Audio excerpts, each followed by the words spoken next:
my back. By this point, I knew more about drug addiction and alcoholism than any of the coaches and most of the doctors I encountered at these facilities.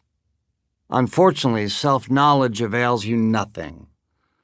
If the golden ticket to sobriety involved hard work and learned information, this beast would be nothing but a faint, unpleasant memory. To simply stay alive, I turned myself into a professional patient. Let's not sugarcoat it. At 49, I was still afraid to be alone.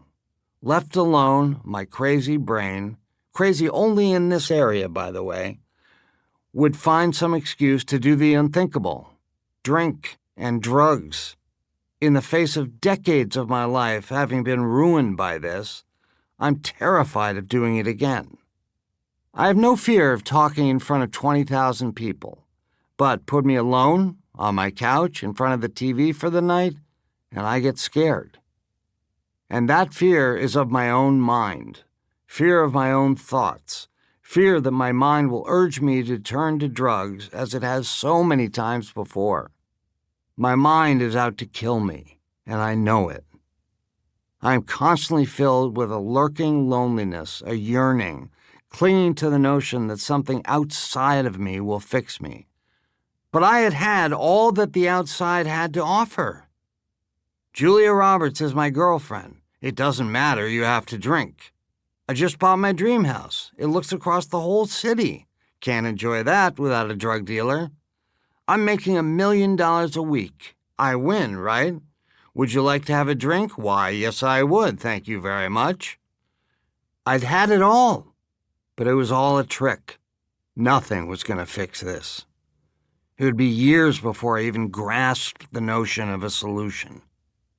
Please don't misunderstand me. All of those things, Julia and the dream house and $1 million a week, were wonderful, and I will be eternally grateful for all of them.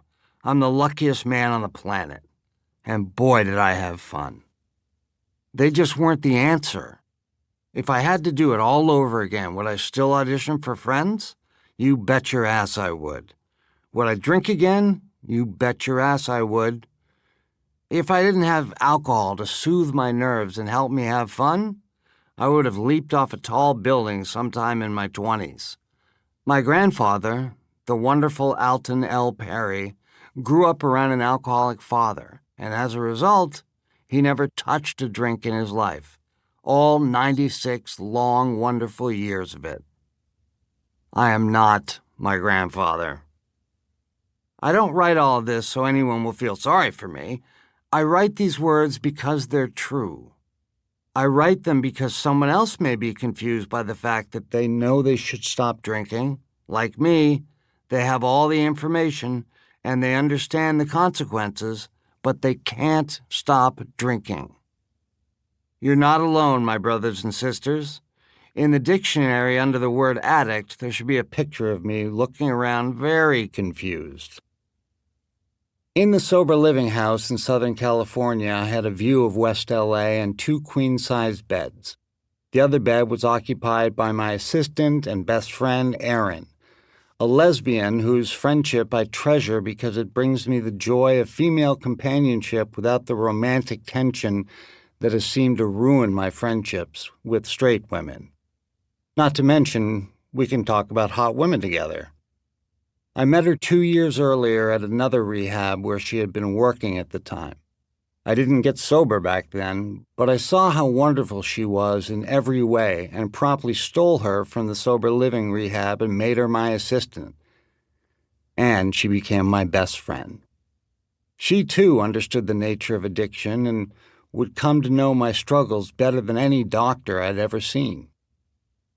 Despite the comfort that Erin brought to the situation, I still spent many sleepless nights in Southern California. Sleep is a real issue for me, especially when I'm in one of those places. That said, I don't think I've ever slept more than 4 hours straight in my entire life. It didn't help that we'd been watching nothing but prison documentaries, and I was coming off so much Xanax my brain had fried to the point where I was convinced that I was an actual prisoner and that this sober living place was an actual jail. I have a shrink whose mantra is, To keep listening to this audiobook for free, click the link in the description. It will take you to a free Audible trial where you can listen to this and many other books for free for 30 days.